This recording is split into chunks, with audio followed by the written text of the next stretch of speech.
we have a little grasp on the HTML, and we have a little grasp on the CSS. So today we are going to see if we can have a better grasp on the JavaScript. We are going to learn about the JavaScript and see how we can incorporate the JavaScript in the things in which we do. Um, that's what we are going to do today. Yes. So we are going to go over that today. Um, JavaScript is a very important programming language, especially nowadays, because some people are there who saw that they can use JavaScript for both front end and back end application. So now JavaScript has become something like a cross-platform application that you can use to build mobile, web, back-end, front-end, front view. Is now a bigger thing than it should be. JavaScript is different from the programming language Java. So there is Java and there is JavaScript. They are not the same. JavaScript, which is normally abbreviated as JS, is a high-level interpreted programming language that's essential for web development. It's one of the core technologies of web and working alongside HTML and CSS to create interactive and dynamic websites. Unlike what the name suggests, JavaScript has no relation to Java. It is a distinct language on its own, and it is designed specifically for web. But as I said, nowadays, JavaScript goes beyond just web. It goes into other areas too. So that is with the JavaScript. I'm going to start off today by opening a, a, a window or opening a root folder for us. The root folder is here. I'm going to call this root folder JavaScript because I don't have any better name for it. And then I'm going to open it over here. Now, in here, I'm going to create an index.html file. And then in the index.html file, I'm going to create my basic structure to a web application there. I'm coming.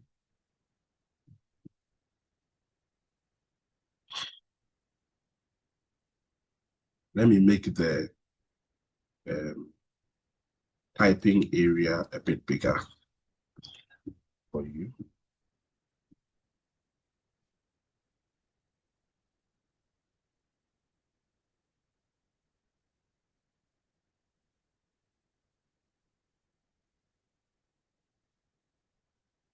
Okay.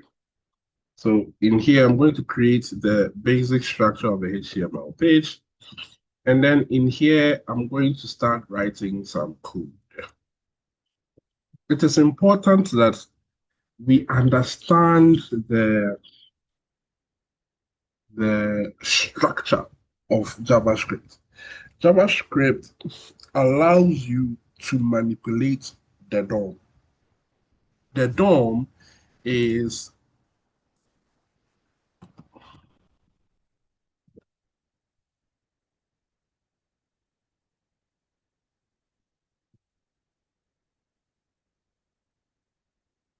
the DOM presents like this. So you have a tree-like structure.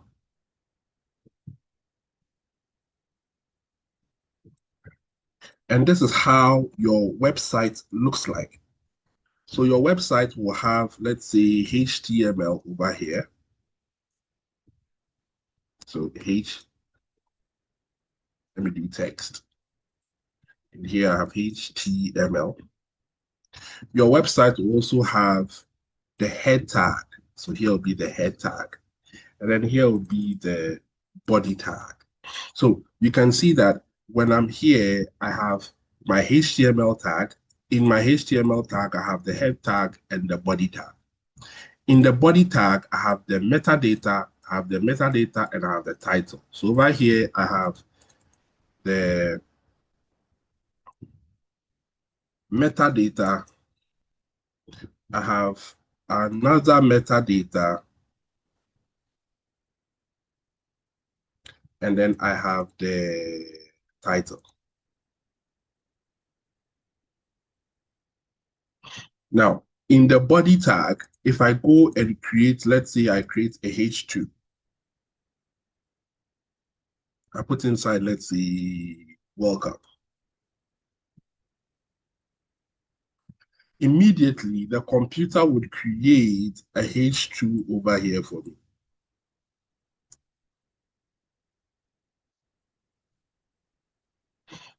Over here, if I go and create a div tag, and then in the div tag, I go and create a p tag, the computer would say that here I have a div tag, and then inside the div tag, I have a p tag. So if you're a very observant, you'd realize that the entire structure of your web application, how your web application looks like, to you, key point, to you, it looks like this. To the computer, it looks like this. And this is what we call the DOM.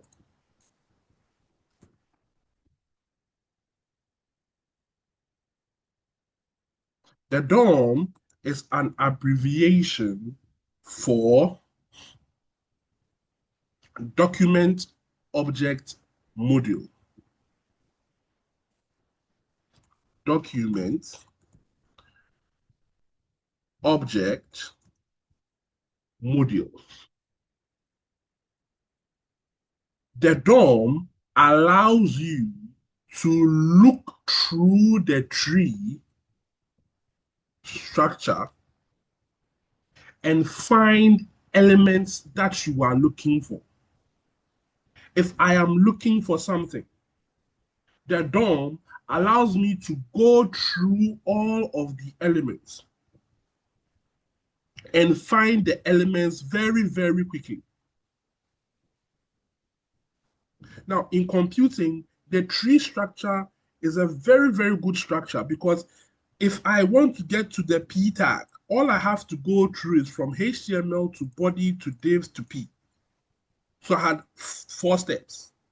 So looking for items with a tree structure is very, very fast. If you go a bit higher, you realize that the frameworks, they create a virtual DOM, which after you load your page, it changes the DOM based on the information the person has on your page, like React, like Angular. Those are other programming frameworks of JavaScript. But at a base level, when your page loads, the tree structure is given, and the tree structure is given by the document object model, which is the DOM.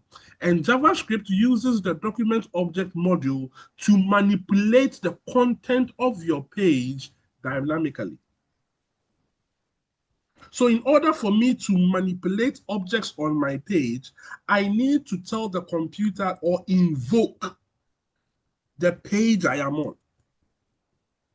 So over here, I can say script, and the script tag allows me to write JavaScript code in here. So for example, I can say that, oh, the color of, or let me go it this way. In here, I can say document. The moment I type the word document, very importantly, I have just done something. I've told the computer to invoke the page. So this document where it tells me, okay, on my page, everything on my page, The moment I type this Word document here, now my computer is looking at it like from this point of view. Okay, everything on my page is open to me. What am I looking for? Now, if I bring the dot here, it gives me a bunch of things I can do with my document. I can set my document up as a node name. I can, and by the way, all the things you have over here are nodes. So I can do it in the node name. I can go and then focus on a particular child. I can check if something is equal to something. There are a multitude of things I can do by invoking the document. But for us, what we care about is we want to go and get an item. Now, in getting the item, I can get it via animations. I can get it via ID. I can go and get a class. I can go and get it by a name. I can go and get it by a tag name. I can go and get it by a tag name NS. I can go and get it by a root. I can go and get it by a selection. There are various ways I can go and get an element. That is what we have to learn. Because at the end of the day, if I want to make a change to something, I must go and get that thing. If I don't get that thing, I can't make a change to the thing. So if I press get element by ID, I'm telling the computer that I have something on my page. The thing I have on my page has an ID. Go and get me the thing that has that ID. So it will go over here. It will look for the element. In this case, this is what has the ID app. So I'm telling the computer that go and look for the item that has the ID called what? App. Let us note something over here because a lot of the time people get something confused. App is not the thing. It is just the identifier for the thing. So if I tell the computer, go and get me the thing with the ID called app, it means that all of the code here, at the end of the day, what it will bring back is a div. If I go and write an ID over here and call it display, when I put display over here, it means that the computer would go look for an element, and when it gets the element, it will call it, it will go and look for an element with display and bring back the element. So it means that this whole thing here is going to bring back the p tag. If I put the mouse on the things, you see that the element head, the element h2, the element div, it is the element we are looking for because we want to manipulate the element. So if we don't get the element, we can't manipulate the element. We want to manipulate the element.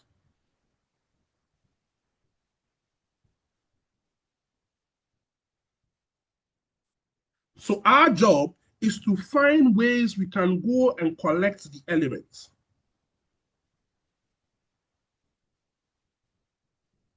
In this case, I can say, for example, that go and get me the element app.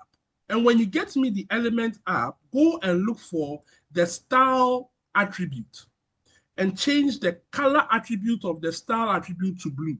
That means that if I go and run this application here,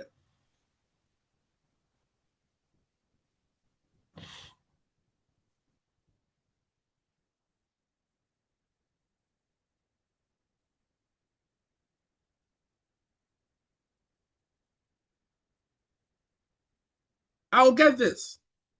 And you'll see that the P tag over here is blue. For example, if I have another P tag, I will not give this P tag an ID. And over here, I would say, I am the second P. So that if I go back into my browser, I would see that I am the second P. So I have one P tag here, another P tag here. I can tell the computer that go to the document, go to the document,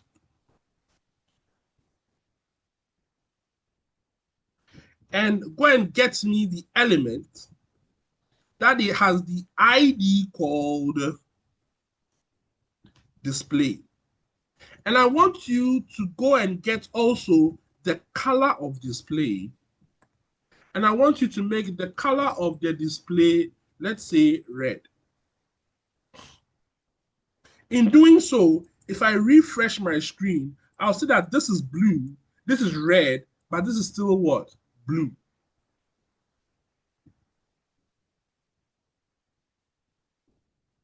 We can control the elements we want. But if we do it like this, it's like we are doing CSS. Why don't we just use CSS before we do anything? And it is here that we have to have a discussion on a particular word that comes in programming. And that word is a function.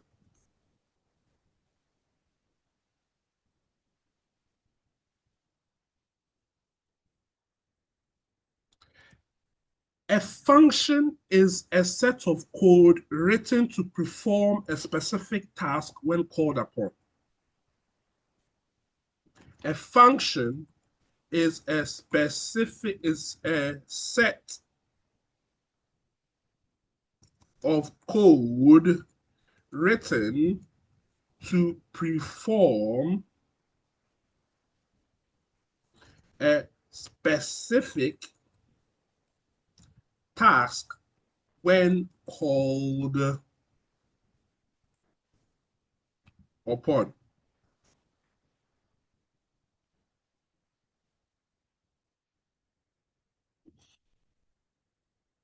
This word is a word which is very important in programming, right? Everything we know in modern day programming comes from this word.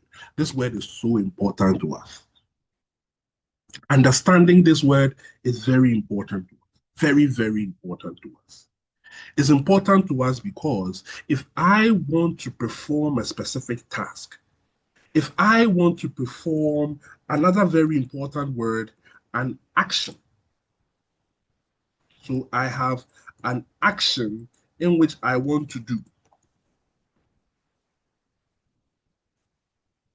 Now, in code, whenever we say the word action, whenever we say this word, then we are talking about a function.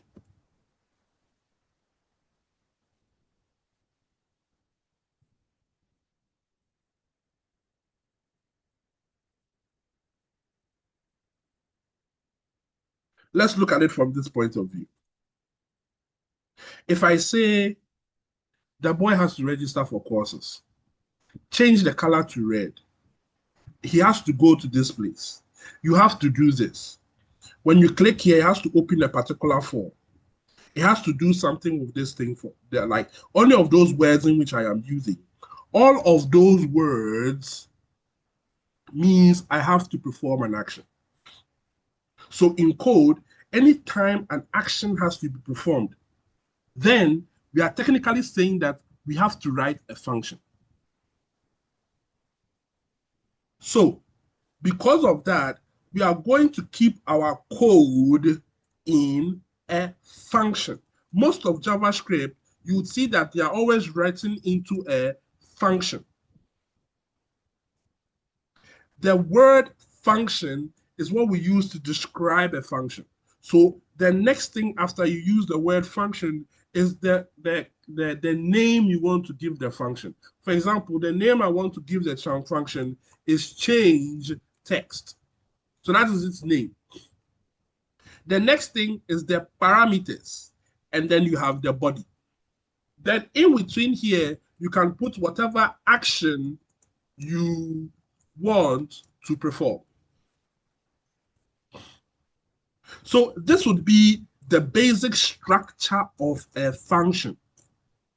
Structures and definitions are very important because once we know the structure and the definition, Our job then is to manipulate the structure and definition so that we can get whatever we want. It's all about manipulation. So this is the structure. I need the word function, especially in JavaScript. I need to give the name of the function. It is always going to be one word. There will never be a space in it. So the name of the function is always one word.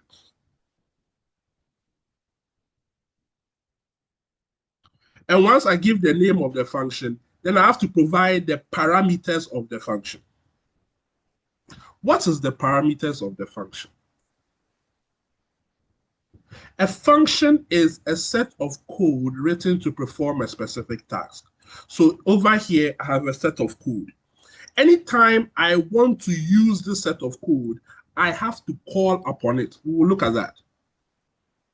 Now, I have another set of code that I want to use to perform a specific task. Contrary to popular belief, things in this world are not kept in isolation. You don't keep things in isolation. They are not kept differently. So if I want to bring in some information from the external environment, so I have external environment information I want to introduce into this function here. Let's call this function A. Let's call this function B. I want to introduce into A. I can't do that. Why can't I do that? Because A is closed. A is a rounded box. There's no space around A for me to do that. So if I want to introduce external information,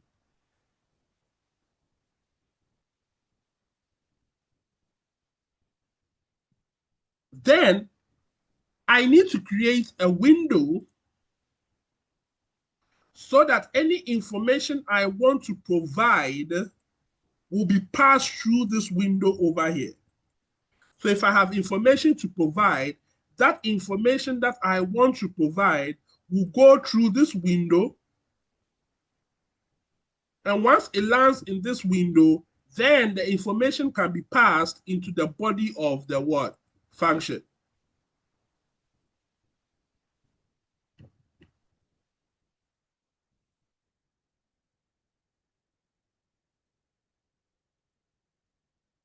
Understanding this is very important because there are times in which the information over here is not enough to perform the task.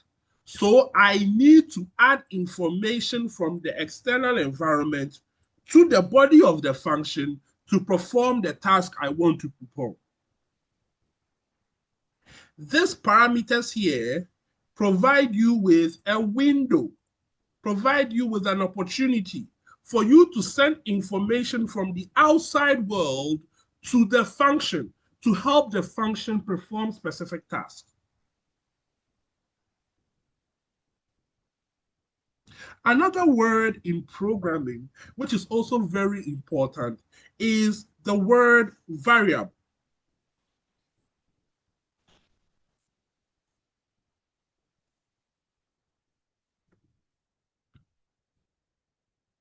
What is a variable?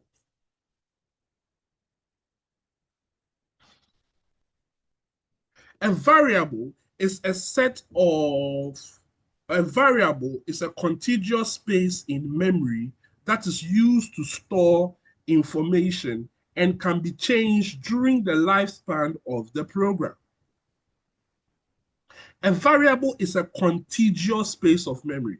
Contiguous means that if I have a variable, it is memory space which is long. This is my memory. And when we say memory, we are not talking about your hard disk, but we are talking about your RAM. So whenever I say memory, I'm talking about your RAM. If I want to talk about your hard disk, I will add the word secondary memory or hard disk to it. But for most of the time, we are talking about the RAM. And if you are talking about the RAM, then we are saying that your RAM is not a universal memory. The RAM is not there forever. If you have 4 gig, it is 4 gig. If you have 8 gig, it is 8 gig. If you have 12 gig, it is 12 gig. There is no amount of gigabytes being added to what is there already. If it is 4 gig, it's 4 gig. If it's 2 gig, it is 2 gig. So if I tell the computer that, oh, I have X and X is equal to 2, what have I told the computer over here? I've just told it that go to my memory, slice a place in my memory, and in the place you have sliced, put 2 over there. Understanding this is very important because the whole concept of a computer is us manipulating variables. And if we manipulate the variables very well, you see that we'll start getting results in which we are looking for. We'll start getting information we are looking for. We'll start getting the opportunities we are looking for. And we are not doing maths. If you know maths, you are technically good at programming because of the way you think. It is layered. But programming is not maths. Because in maths, if I say x is equal to 2, it means that I have a variable called x and it is the same as 2. But in programming, if I say x is equal to 2, it means that I have created a space in memory. The space I've created, this space, the blue thing I've created, for me to be able to know where the space is, I have given it an address name called X. So the X you see is the address name of the space. And the content of that space called X is what we have put there as what? 2.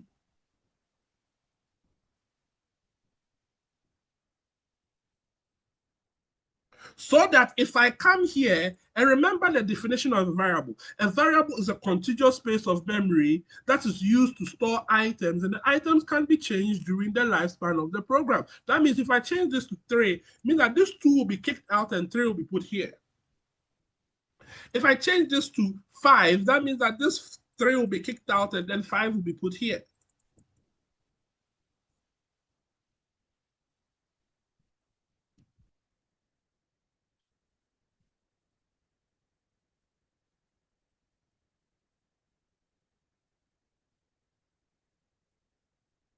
At this point, are there any questions? No, no.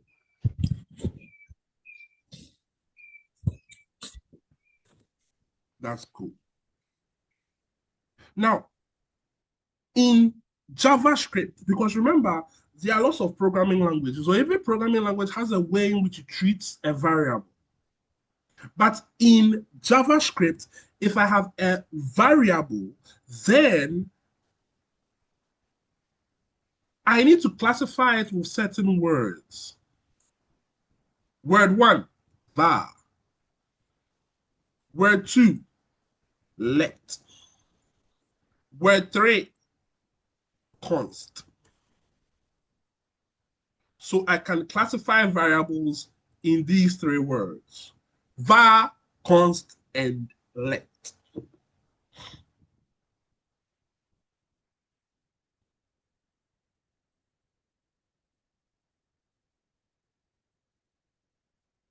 var, const, and let.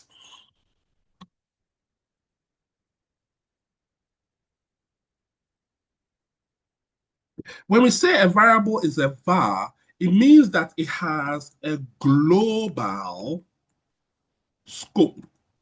And to be honest, it is used with old programs, and this is frowned upon and not used anymore because of the scope being global.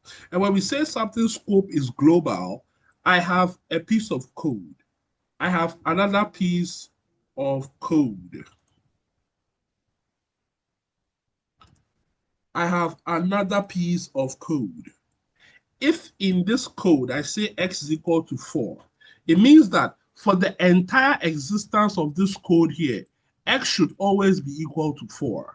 If I come here and I say, oh, display X.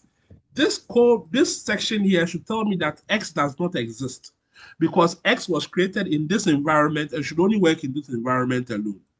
If I go and put the word var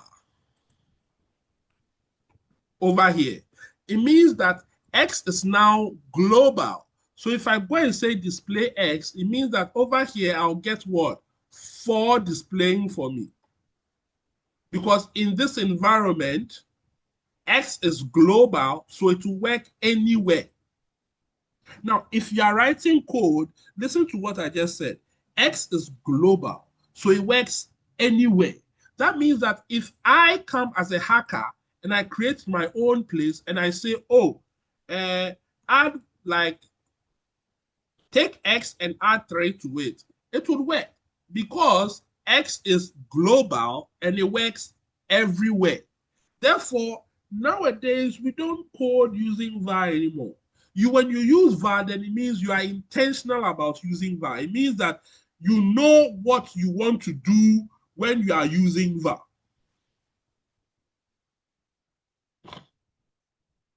We use let. So that if I use let, I know the environment that it would work in. Let means that it cannot work here. That means if I use it over here, it will give me an error because X doesn't work in this environment. For me to use X here, I must come in there and come and do this whole thing here over here. So let allows me to specify the scope of the variable so that it doesn't leave the scope. It doesn't leave the environment I have created for it to exist. If I use const, it is also going to respect the scope. But if I use const, it's going to treat my variable in such a way that it doesn't change the value for the entire lifespan of the program. That means that if I make my variable let, I can say X is equal to 5, and this is allowed. But if I go and write a variable like cos Y is equal to 2.135, that means that for the entire lifespan of the program, I can't go and say Y is equal to 2 because it is a constant. It will never change. It is fixed.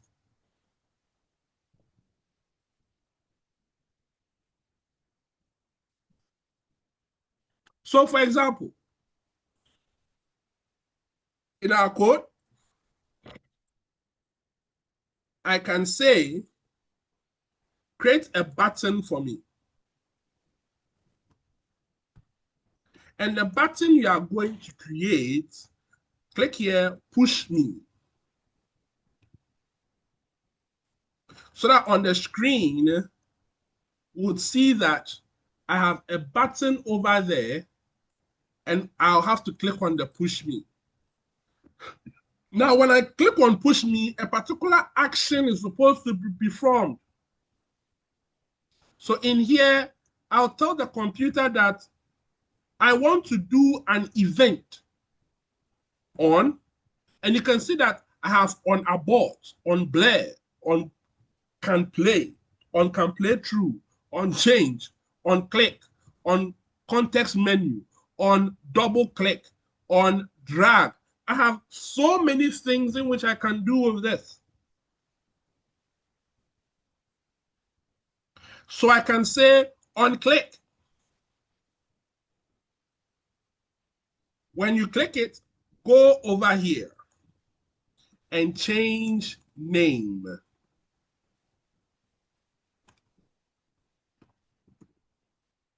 So that in here, I'll write what happens to the change name. So I'm going to put the hello world here, and then I'm going to say that on click, go and get me the document.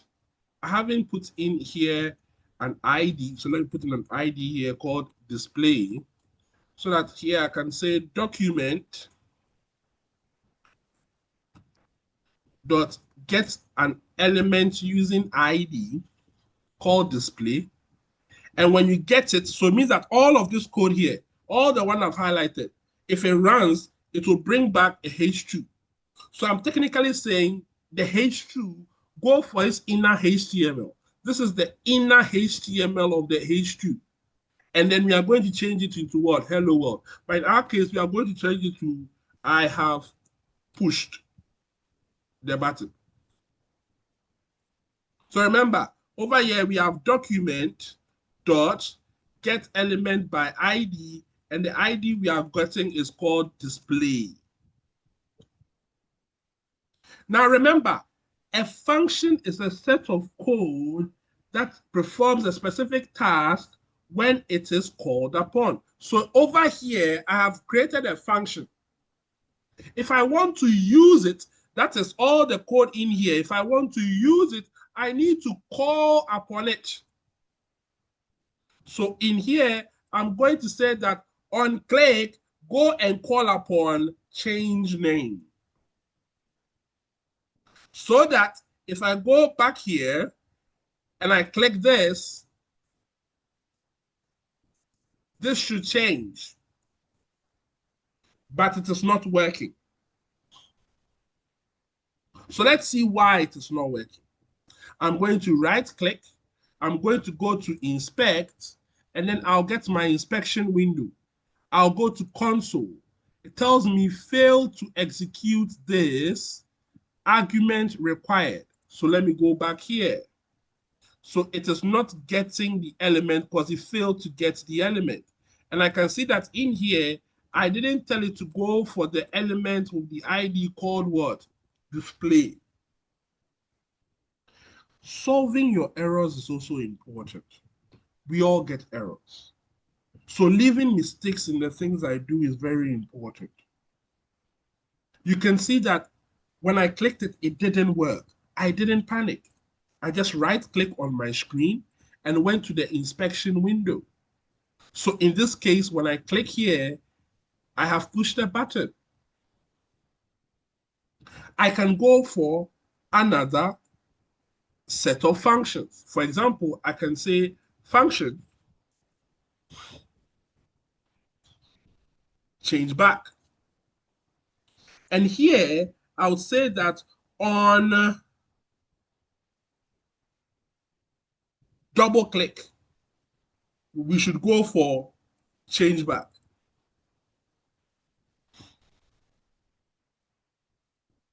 So if I go and run this code again, if I click on this once, it will say I've pushed the button. And if I double click, it will say what? Welcome.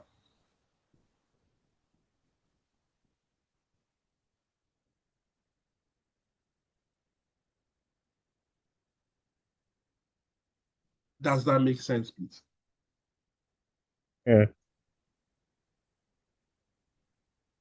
Now, let's redo this again.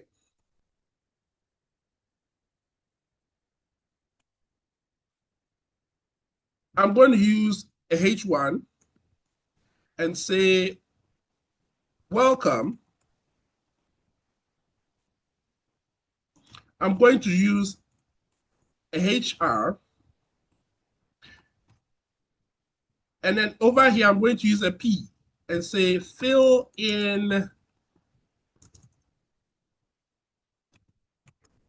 the form to calculate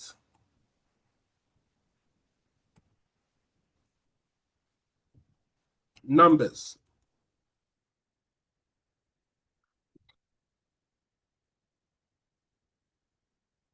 Now, in here, I'm going to do a form, so I need a form tag. And then I need my number one. So I've input, the type of input is going to be number so that nobody can enter any letters. The name of the input is going to be num1.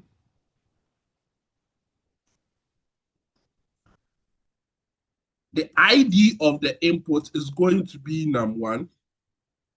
And the placeholder is going to be, you are required to enter the first listing. And then I'll do the same thing for number 2.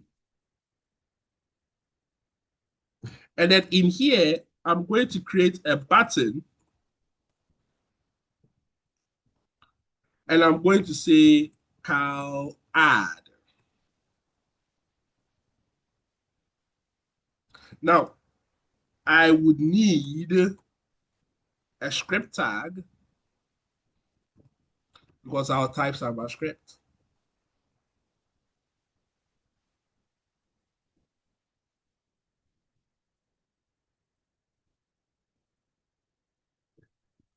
In here, I'm going to create a function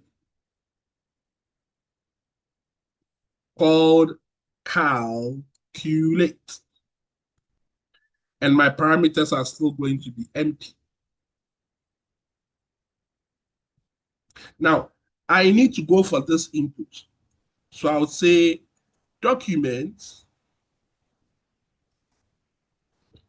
dot get element by ID number one value.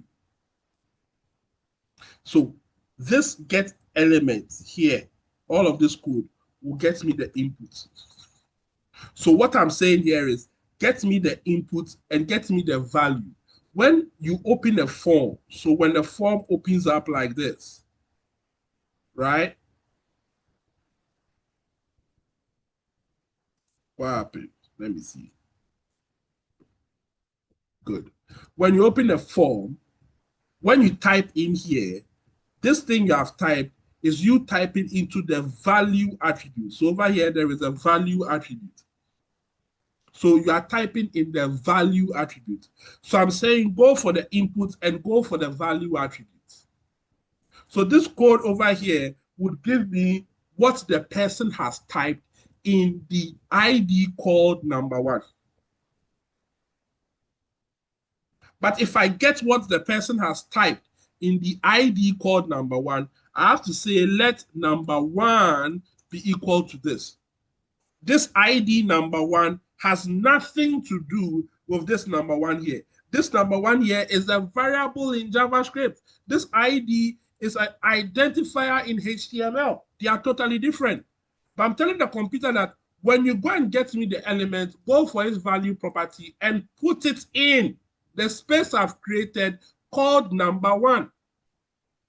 When I can't take this again, I'm also saying that go for this element, go and put it in the space I'm calling number two.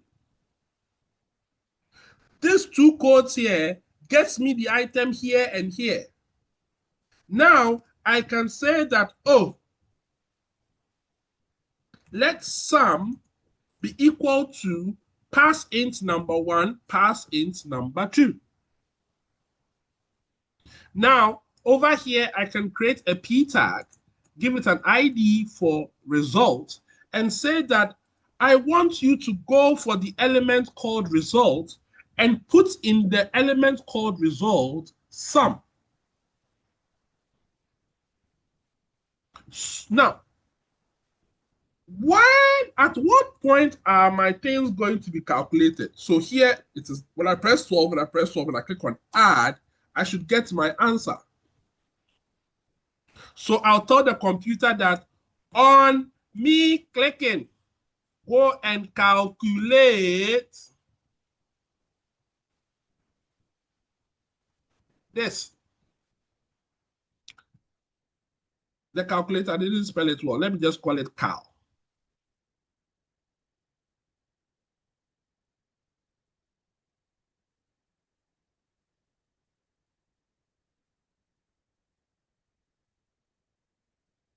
So now, if I go and run this in my browser, and I click 12 here and 12 here, and I click add, it tells me that my sum is 24. But you can see that the form goes away because the form itself is loading. So we have to tell the form to stop loading. In doing so, let me just take out this form tag so I don't have the form loading it for me anymore. So if I come in here and I run this and I run that and I click here, it tells me that my answer is what? 24.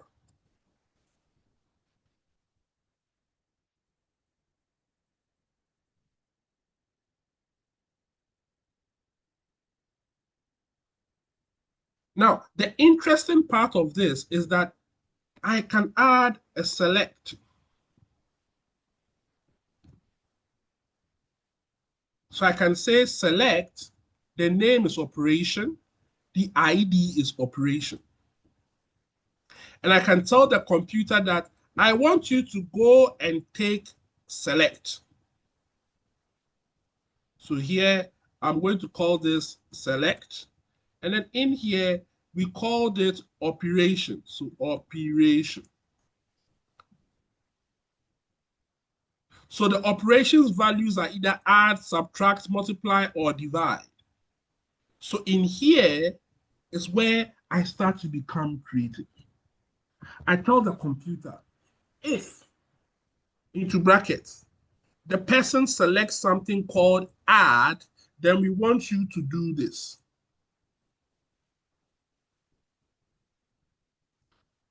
If, else, if the person selects something called subtract, then we want you to do this. If the person selects multiply, then we want you to do this. If the person selects divide, then we want you to do this.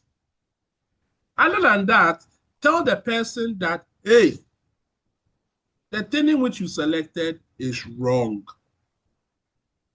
And this can go away. If I choose to use sum, it is just a space, but it doesn't make sense with what I'm doing. So instead of me using sum, I would say answer. And I'll change this to answer.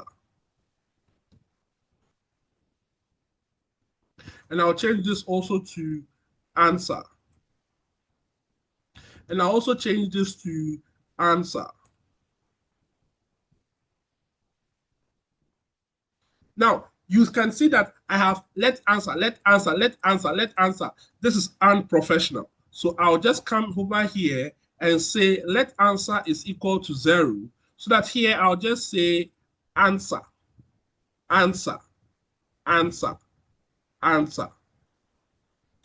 Very important thing to remember is that when you are coding, you want to do something once. You don't want to do it twice. You never want to do it twice. That's why whenever there is something you do twice, you put it in a function so that you can just write the code once and call upon it whenever you need it.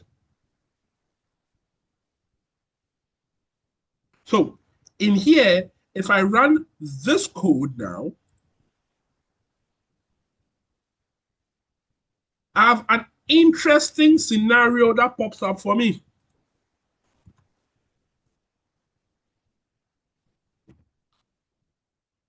And the interesting scenario is that now I can say 12, 4. Here, I want to do subtraction. And when I click on the add button, I'm supposed to get my result. But my result is not coming. Again, if I right click and go to inspect and go to console, I can see I have an error that sum is not defined. And it is true. When I scroll down over here, and by the way, if I go and click on here, I can get to tell me that the error is on page 43. So all I have to do is go to page 43. And 43, I said the sum is, but in here, I have to put in answer because I am not using sum anymore. So I can refresh my page. I can put in 12 here and 4 here, choose subtract and click on answer. And it tells me that my answer is what? 8.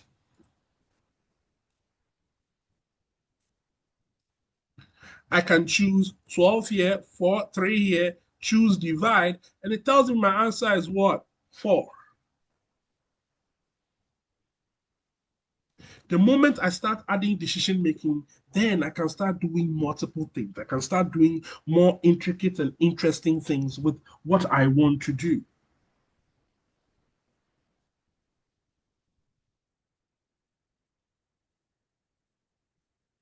I can also say that, oh,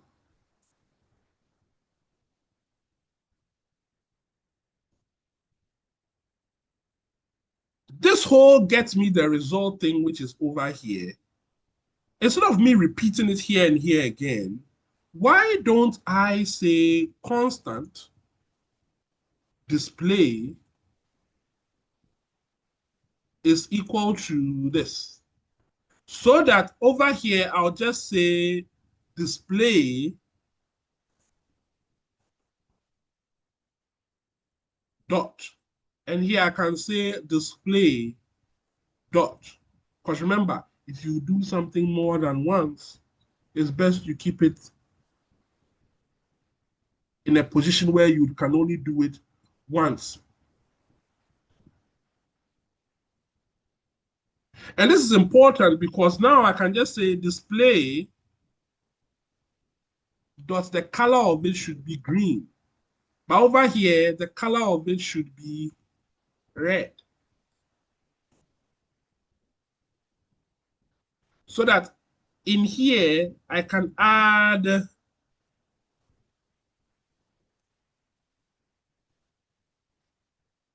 an empty value, like select, so that if someone comes to my application, puts in 12 and 12, doesn't select anything, and clicks on add, I tell him invalid operation. But if he enters 12 and 12 and clicks on add, then I tell him the sum is this and the color changes.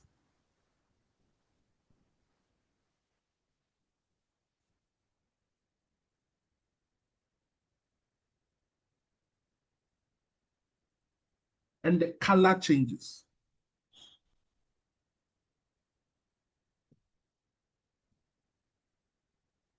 Today's class is more of me showing you the manipulations of JavaScript. I'm manipulating stuff. I am I am doing changes to stuff. In that, I can do this too.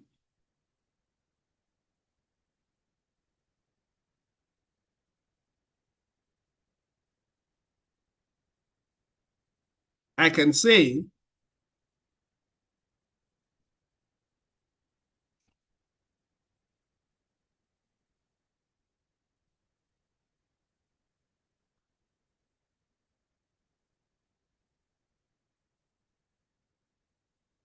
div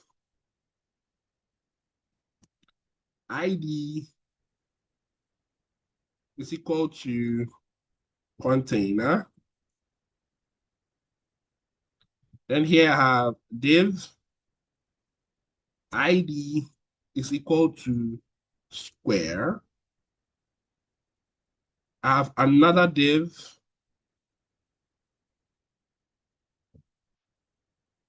ID is equal to square. I have another div, and this ID is also equal to square. Or here, I can't use ID for more than one item. So I'm wrong here. So let me use a class name here called square. Over here, let me change this one into a class name rather. And then in here, let me use another name called square. Then this one would be square 1, square 2, square 3. So that I can design this using CSS. So I can say style. And then I can have it looking like this. I think we did this in one of the videos already. So I have my style tag here, and I have my close style over here. So that my work currently looks like this. But I don't want it to be like this. I want it to be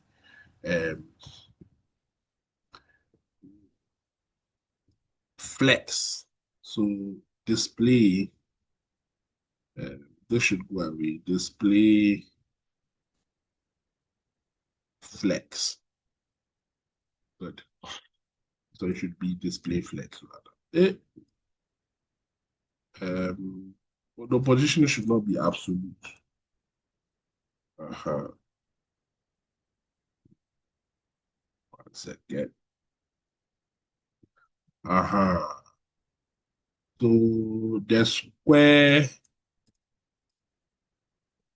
should display its items in flex. Perfect.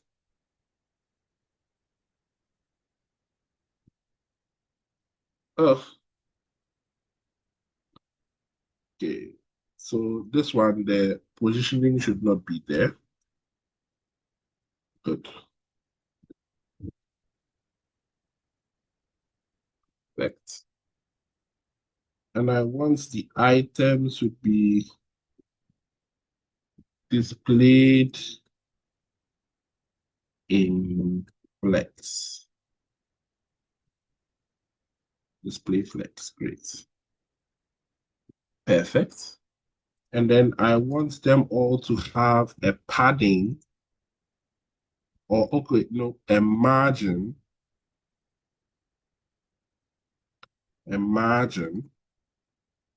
to the left of 10 pixels. Yeah. So now it looks like this. Okay. And then let's deal with the height. So here, the width container is 200 by 200. The height is 200. The opacity is this. The height is this. The height should be 100 VH. Okay, great. But the height is still not what I want. I want them to be squarish. So this and this, by this, you should be giving me squares and center.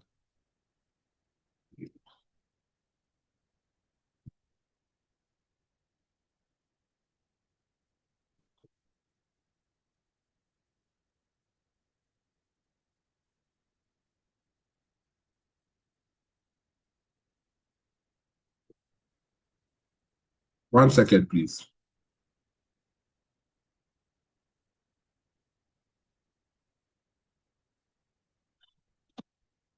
Okay.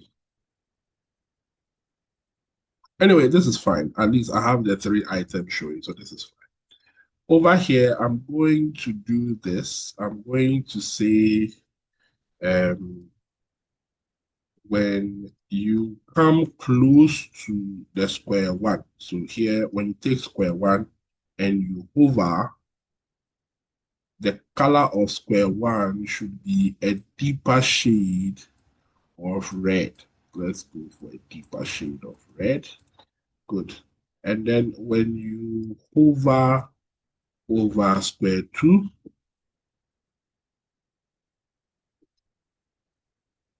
you should also get a deeper shade of green. Good. And then when you hover over square three, square three, you should get a deeper shade of blue. Fine. So again, when we are here, perfect. Deeper shades are all showing. And just so that the person knows he's clicking on something, we should say that um, when you get to square three, the cursor should be a pointer. The cursor here should be a pointer. The cursor over here should also be a pointer. Good. So when I'm here, I bring it close. They are all pointers. Very nice. Great. Now, in here, I'm going to put here 1, here 2, and here 3, so that I know that this is 1, 2, 3. And then just so that we are clear, I'm just going to say all items in the square should be justified center, so that all of these things here are align, um, align, line,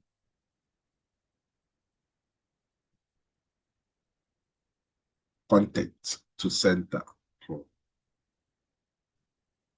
Good. Mhm. and then align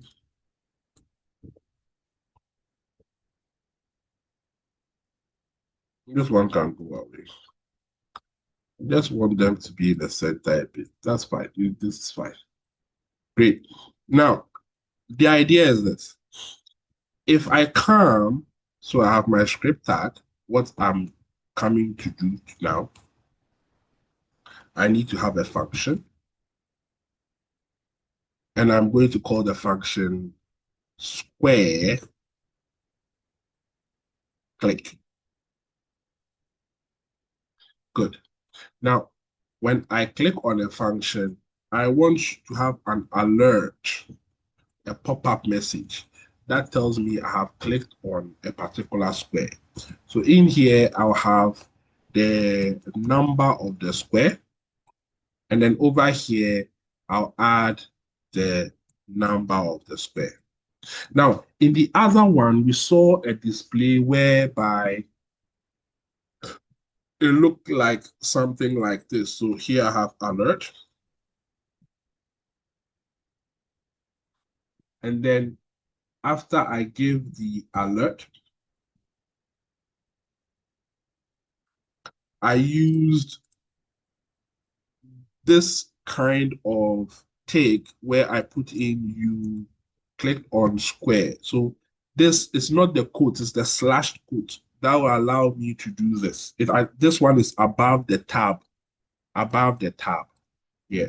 So with this one, I don't have to use the plus. I can just put a variable name in by doing this. Or I can do it this way, whereby I'll put this in a string and add a plus and do this. Remember, today we are just going through everything. Tomorrow we'll go through line by line, do variables, do if, do loops, so on and so forth. So if I have to write this code, I want the scenario when I click on the square, an alert pops up. So when I click in here, I'm going to say on click. I should call on this. But when I call on this, I want this number in here to be 1.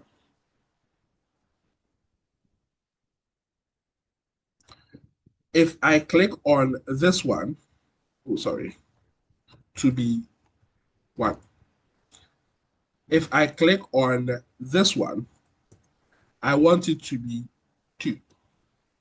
If I click on this one, I want it to be 3. Now, here's where the parameters come into play because of the parameters now, when I click on this, the PC will know that I clicked on a square. I clicked on this one. I clicked on square 3. I now know that I'm clicking on square 1 or square 2 or square 3 because I am passing information from the outside world to my function. And I'm using that information to show which one I've clicked on. So in here, I can say let random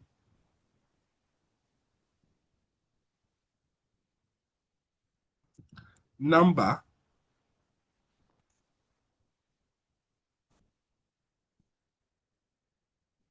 be equal to this, where this would give me a random number between 3. Or let me do it this way. Let's say that my random number is 2. So I can say if the person's number is equal to my random number, then you win. You clicked on the correct square. If it didn't click on the correct number, then I'll tell the person he didn't win. Let me comment this one out.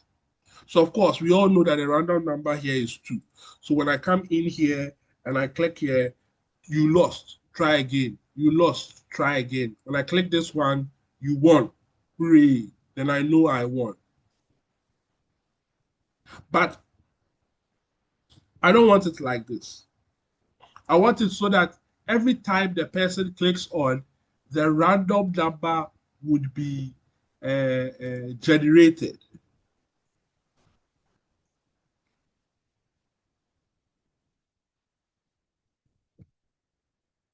the random number would be generated.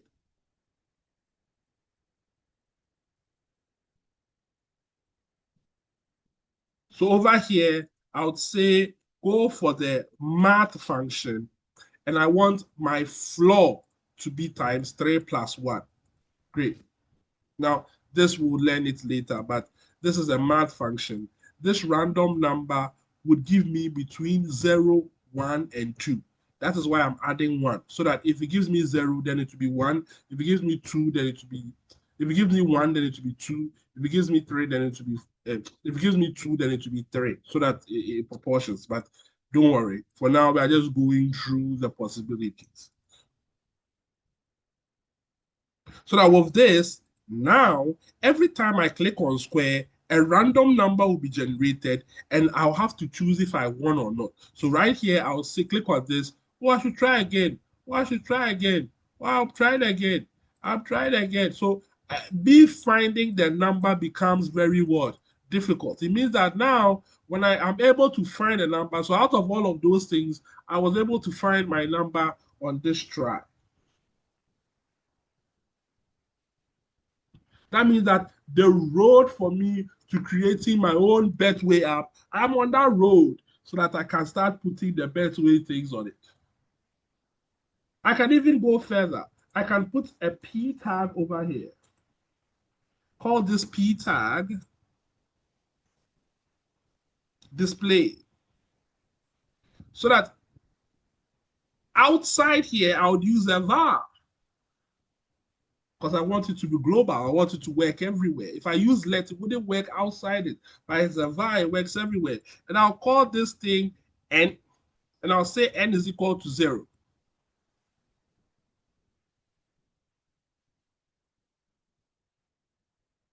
So that in here, I'll say document dot get element by ID. And here, I would say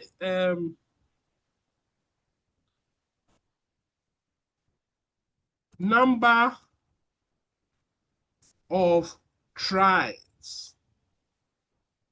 And I'll say N plus plus. So that now, if the person starts the application and he clicks, tells him the number of tries is 1, the number of tries is 2, number of tries is 3, and I've won. I won twice. Oh my God, I'm lucky. I've won twice. Yes, so yeah. I can use the BR tag to bring it to the bottom or something. And then in here, for the beginner, I can say this is how many times you have tried, exclamation mark. So that in here, I'll have this. Let me close the BR tag.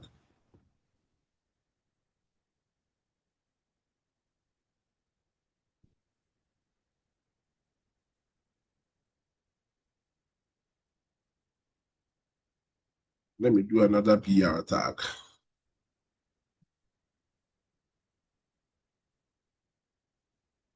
Why are you not coming down? Okay, no problem. If you want me to do it that way,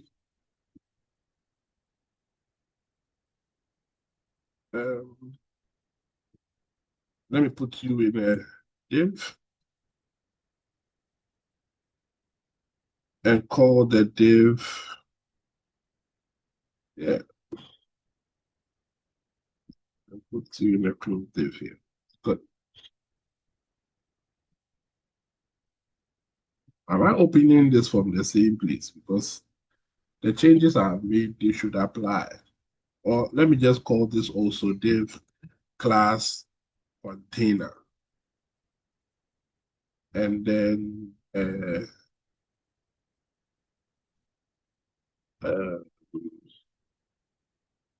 container, yeah.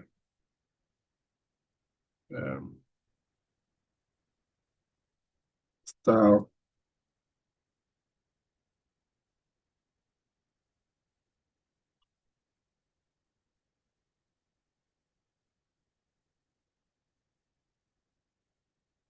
Yeah.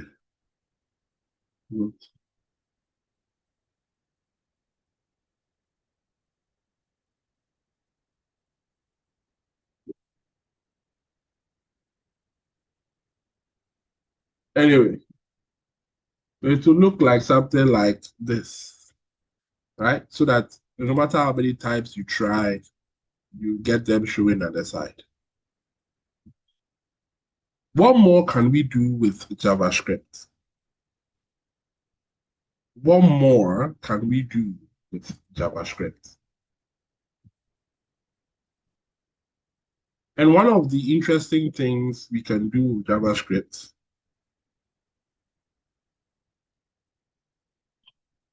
is we can use it to create elements which are not there.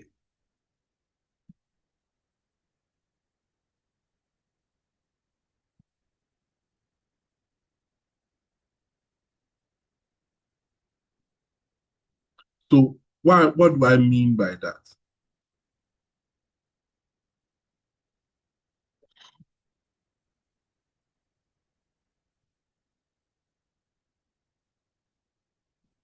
Let me remove all of this code.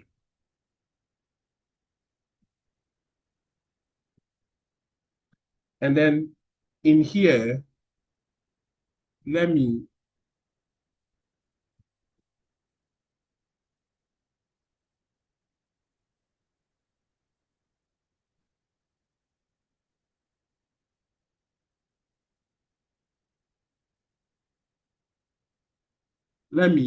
create a div tag and call my div tag a class card hyphen container. Great. So if I write the code like how it is now, it means that it will look something like this, right? So I have my backside, front side. I don't want this. So I don't want all of the inner junking which has been giving me over here. Okay.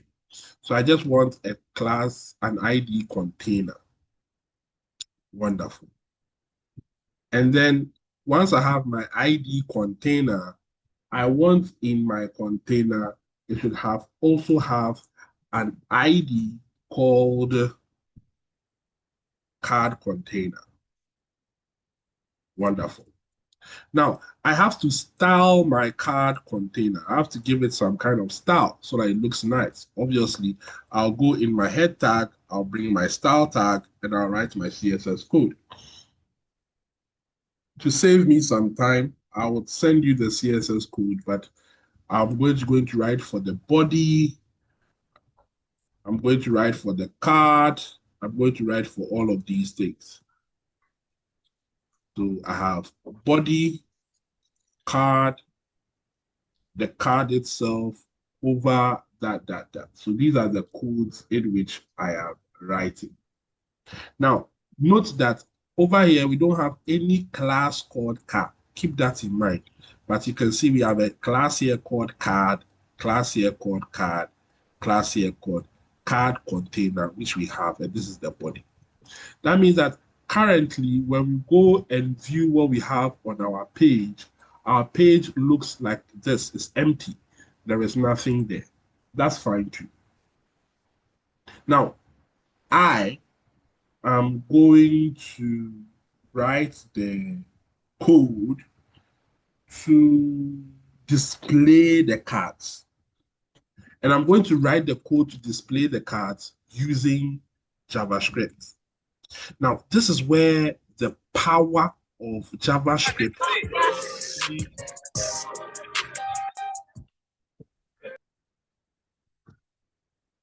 This is where the power of JavaScript really comes alive.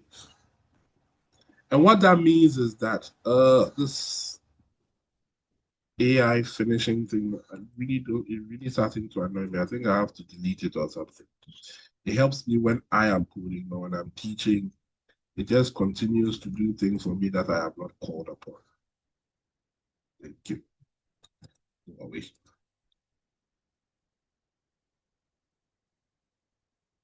So I can use it to generate the cards in which I want to generate for myself.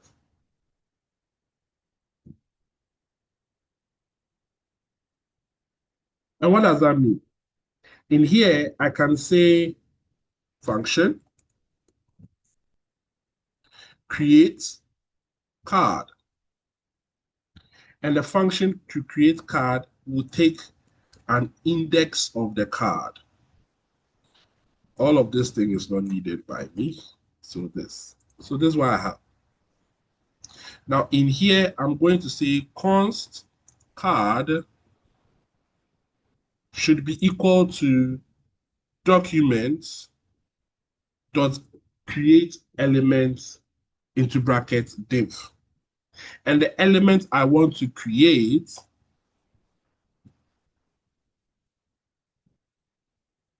would have a class name called card. These two lines of code is me doing this. It means I've just done this. Div class name is equal to card. This is what I've just done with this. So this here is what I've done with this. So I've created an element called div, and I've given it a class name called card. I'm also going to create an element called h2, and I'm going to give h2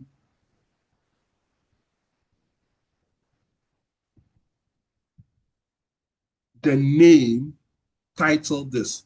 That means that I've just done this h2, and then inside h2 I've called it card1. So this code in line 50 is what I've just done over here.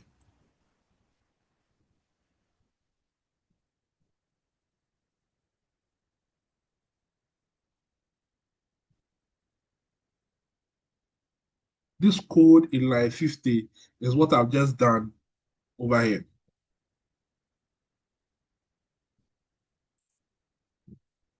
Okay.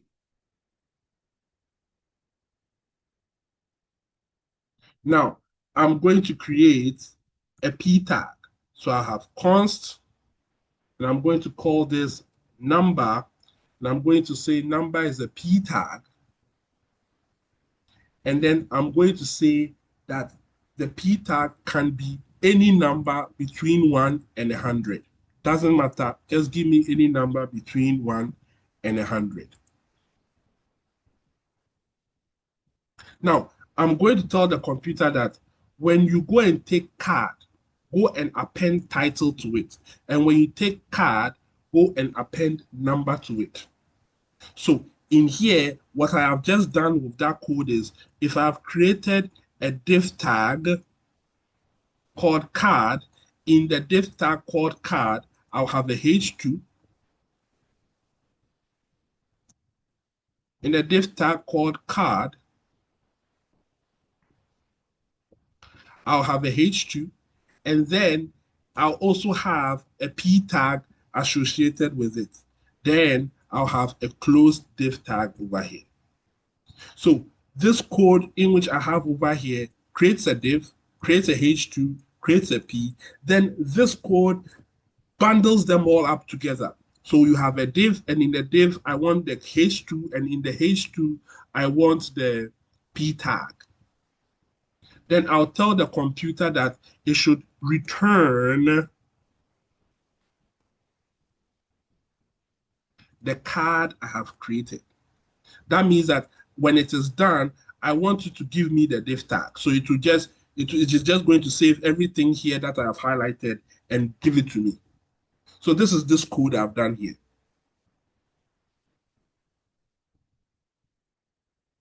Now, I am going to put all of those cards I have created in here, in the middle over here.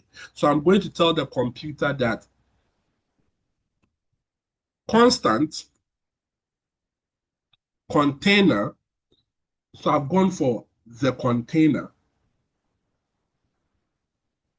right?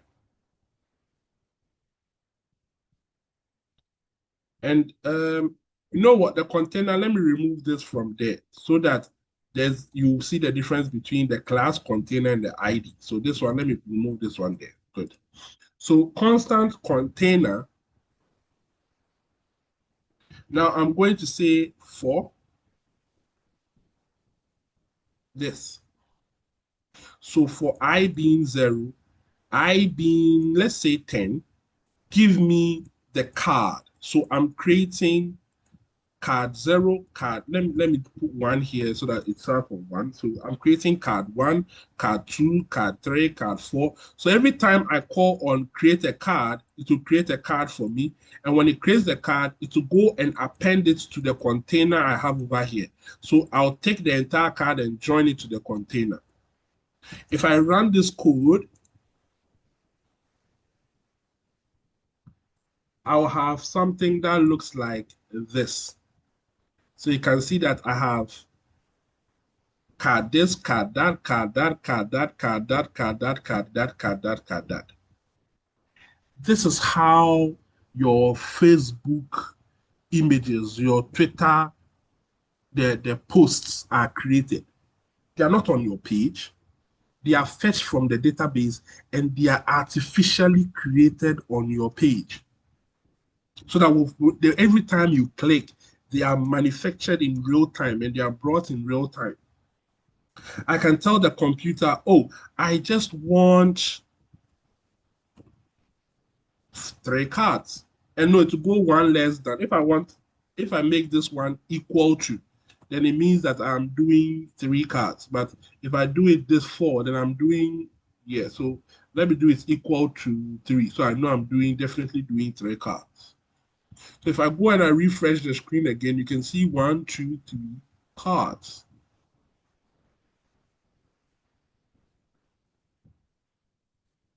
Over here, I said that when you take the index, add 1 to it. So here I can proudly put 0 over here so that when the thing starts, but if I do it this way, to give me 4 cards. So let me take this one out. So it gives me the 3 cards I'm looking for. Because if you start counting from 0, you have 0, 1, 2, you have 3.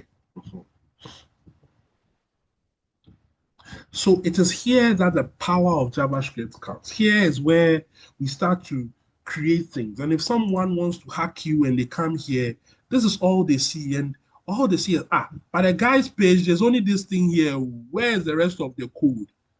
Now, note that if we check inspect, we can see that the code we want has been created for us because if I go to body, I'll have 3 cards. You can see card 1, the H1 and H2 are there. The H3, the H4 are there. All of them, we have added CSS to them. So when they arrive, the CSSs are working on them. But in the actual page itself, they are not there. They are artificially created with the DOM.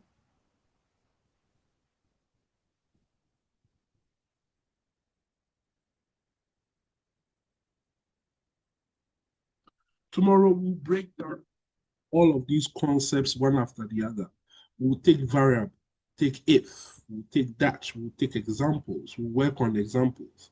Then you would have a very interesting application to build, which is a checkout application that you can use to buy and sell very, very small items from someone. I'll send you the video for you to review before you come tomorrow. Are there any questions? Oh.